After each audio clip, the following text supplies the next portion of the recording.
Praise the lord. परमेश्वर की स्तुति हो। కొంచెం గట్టిగా చెప్తే ప్రభువును ఆరాధించవలసిన వారంగా ఉన్నాం. మరోసారి praise the Lord. Praise the Lord, जोर से बोलिए। ఉదయకాలంలో ఈ నూతన సంవత్సరం మొదటి ఆదివార దినమున మనం ప్రభువును ఆరాధించాలని దేవుడు మనల్ని సమకూర్చినందుకై ప్రభువుకు ఎంతగానో వందనస్తులమై ఉన్నాం. इस सुबह के समय हम प्रभु यीशु मसीह हम सबको यहाँ पर इकट्ठा किया, इसके लिए प्रभु यीशु मसीह का धन्यवाद करने वाला होना चाहिए। దేవుని వాక్యంలో ప్రభు ఇచ్చిన తలంపుల ప్రకారం ప్రభువును మనం ఆరాధన చేస్తాం. प्रभु के यीशु के जो सोच उन्होंने मेरे से बताया है, उसी रीति से हम प्रभु की वचन में से देखेंगे। రండి యోహాను సువార్త 4వ అధ్యాయం. आइए यूहन्ना रचित सुसमाचार 4वां अध्याय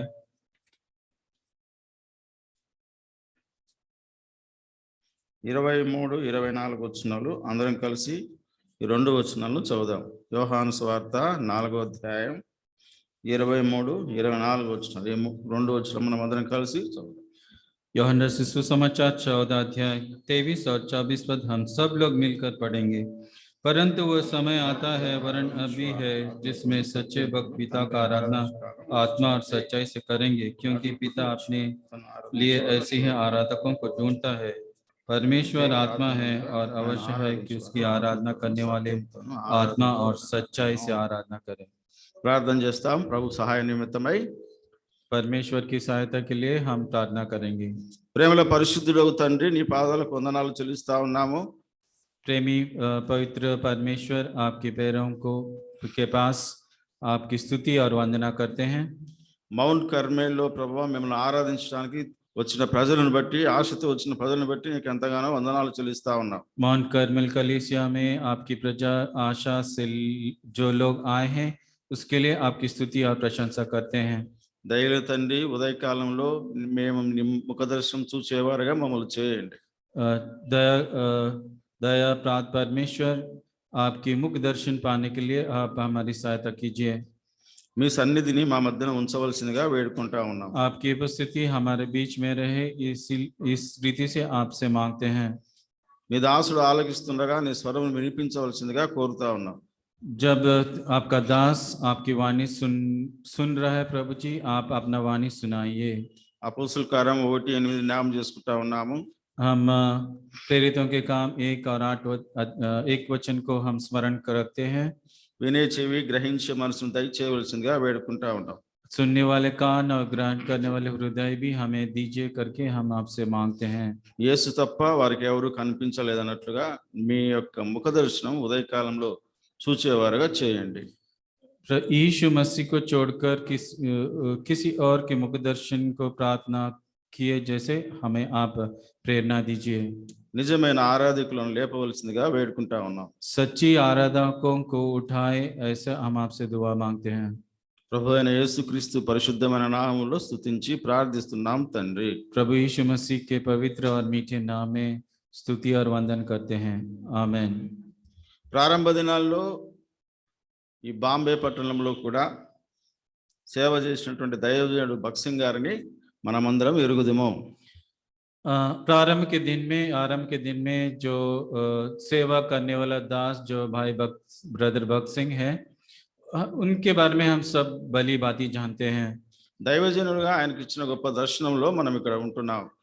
और एक परमेश्वर के दास होने के नाते जो दर्शन उन्हें मिला है, उस दर्शन के मुताबिक आज हम यहाँ पर इकट्ठे हुए हैं। ప్రభునందు ప్రియులారా, దైవజనుని యొక్క ప్రభు ఆయనను మహిమలోకి పిలుచుకున్నటువంటి దినము కొంతమందికి తెలుసు, కొంతమందికి తెలియకపోవచ్చు. प्रिय भाइयों बहनों, अपने परमेश्वर के दास को जब उन्होंने प्रभु अपने महिमा में बुला लिया, तभी सब कुछ लोग जानते हैं, कुछ लोग शायद नहीं जानते होंगे। 2000 సంవత్సరం 20 సెప్టెంబర్ 17 ప్రభు ఆయన మహిమలోకి పిలుచుకున్నాడు. 17 सितंबर 2000 के वर्ष में 2000 सितंबर 17 2000 वर्ष में उन्होंने अपने महिमा में बुला लिए। అటు తర్వాత 2001లో హెబ్రోన్ నుంచి ఒక క్యాలెండర్ వెలువడింది. और उसके बाद में 2001 में हेब्रोन में से एक कैलेंडर का आ, आविष्कार किया गया। మనకు తెలుసు మన క్యాలెండర్లో 2 నెలలకు ఒక ఫిగర్ ఉంటుంది అక్కడ. और हम जानते हैं कि 2 महीनों के लिए वहाँ पर एक वचन लेता है।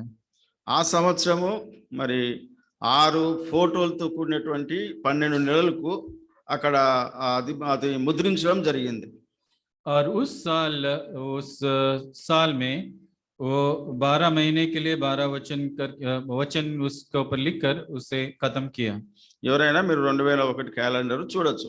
और कोई भी 2001 का कैलेंडर को आप देख सकते हो। వాటిలో ఒకరి ఏమేమి ఉన్నాయంటే మొట్టమొదట సాధు సుందర్ సింగ్ గారి, తర్వాత విలియం కేరీది, డాక్టర్ బిల్లి గ్రహం గారిది, తర్వాత దైవజనుడు భగత్ సింగ్ గారి యొక్క ఈ విధంగా ఆ యొక్క ఫోటోస్ ఉన్నాయి. और उसमें यदि आप देखोगे तो अलग अलग दासों के फोटोग्राफ्स वहाँ पर है। साधु सुंदर Singh, brother Bhagat Singh, William Carey और अन्य लोगों के फोटो के साथ में वो है।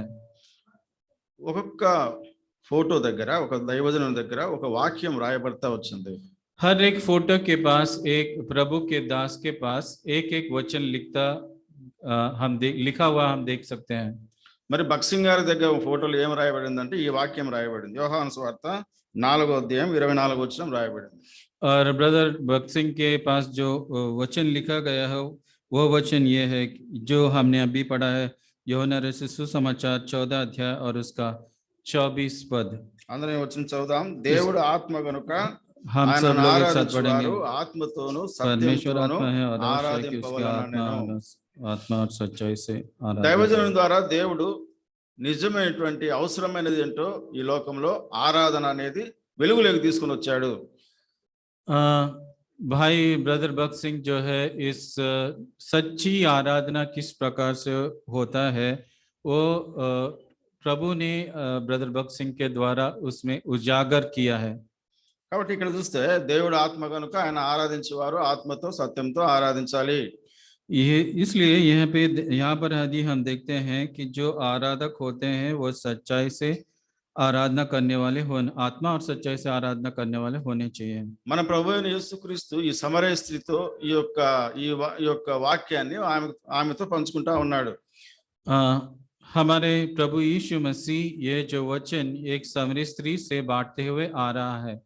నిన్న మనము చూసాము ఆత్మతో ఆరాధించడం అంటే ఆదాములో కోల్పోయినటువంటి ఆత్మ క్రీస్తు యేసునందు మళ్ళీ మనము తిరిగి జన్మించడం అనేది.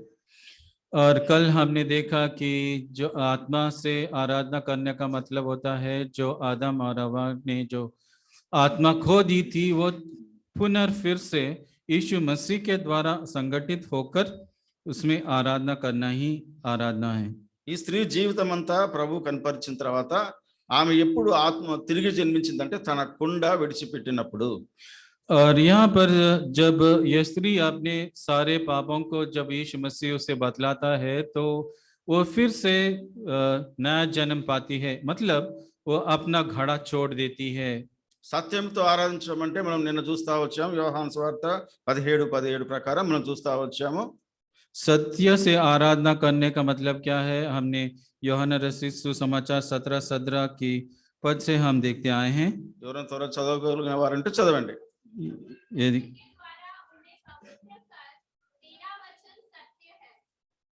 కాబట్టి సత్యం అంటే దేవుని యొక్క వాక్యమే। सत्य का मतलब होता है परमेश्वर का वचन। రక్షించబడిన మారుమనసు పొందినటువంటి మనము ఉదయ కాలంలో వాక్యానుసారంగా ఆరాధించదుముగాక। और जो उद्धार पाए हम लोग और विश्वासी के नाते होने वाले हम लोग सच्चाई से और उसके वचन से आराधना करें। ఇక్కడ రెండు విషయాలు మనం గమనిద్దాం, దాని ప్రకారం ప్రభువుని ఆరాధన చేస్తాం। यहाँ पर हम दो मुद्दों को देखेंगे और उस प्रकार से हम आराधना करेंगे। ప్రకటన గ్రంథం 15వ అధ్యాయం प्रकाशित वाक्य उसका 15 अध्याय 2వ వచనం నుండి 4వ వచనం వరకు అందరం కలిసి ఈ వచనాలను చదువుదాం। दूसरा पद से लेके 14 पद तक हम सब लोग मिलकर पढ़ेंगे। तब मैंने आग मिले हुए कांच का सा एक समुद्र देखा और जो लोग उस पशु पर और उसकी मूर्ति पर और उसके नाम के अंक पर जयवंत हुए थे उन्हें उस कांच के समुद्र के निकट परमेश्वर की वीणाओं के लिए को लिए हुए खड़े देखा। वे परमेश्वर के दास मूसा का गीत और मेमना का गीत गा गा कर कहते थे, हे सर्वशक्तिमान प्रभु परमेश्वर, तेरे कार्य महान और अद्भुत है। हे युग युग के राजा, तेरी चाल ठीक और सच्ची है। हे प्रभु, कौन तुझसे न डरेगा और तेरे नाम का महिमा न करेगा, क्योंकि केवल तू ही पवित्र है। सारे जातियां आकर तेरे सामने दंडवत करेंगी, क्योंकि तेरे न्याय का काम प्रकट हो गए हैं। సాతాను జయించినటువంటి జయవీరులు ఇక్కడ దేవుని వీణలు గలవారై ప్రభును ఆరాధన చేస్తా ఉన్నారు.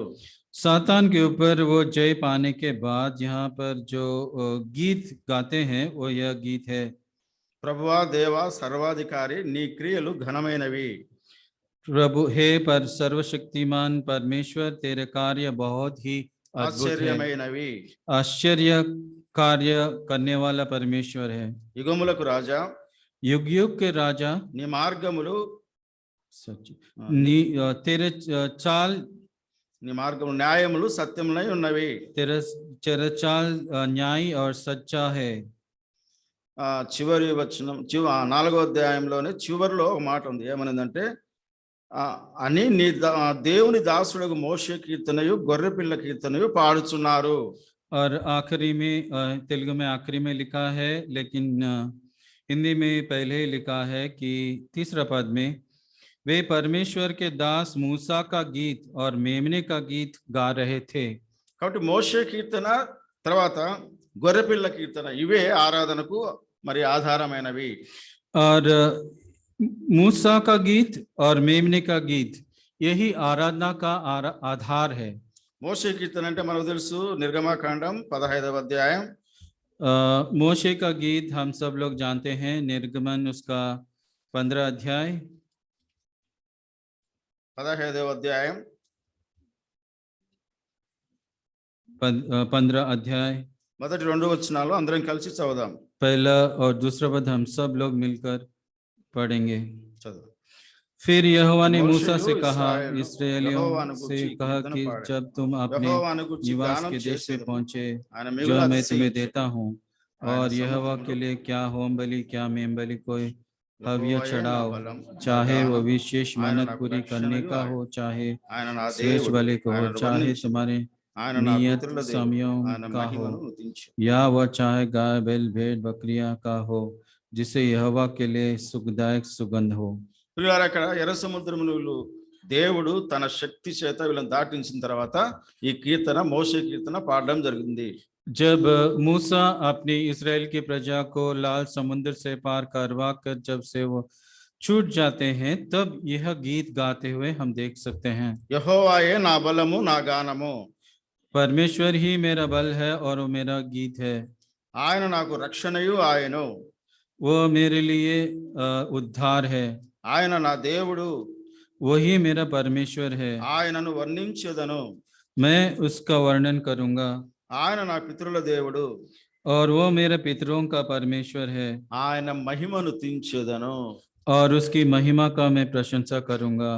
ఇది మోషే కీర్తన మనం ఆరాధించాల్సిన మొదటి యొక్క భాగము.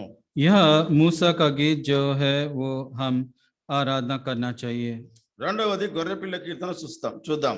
दूसरा मेमने का गीत, इसे हम देखेंगे। ప్రకటన గ్రంథం 5వ అధ్యాయం प्रकाशित वाक्य उसका 5 अध्याय 9-10 వచనాలు అందరం కలిసి చదువుదాం. उसका 5 अध्याय और 9 और 10 पद हम सब लोग मिलकर पढ़ेंगे।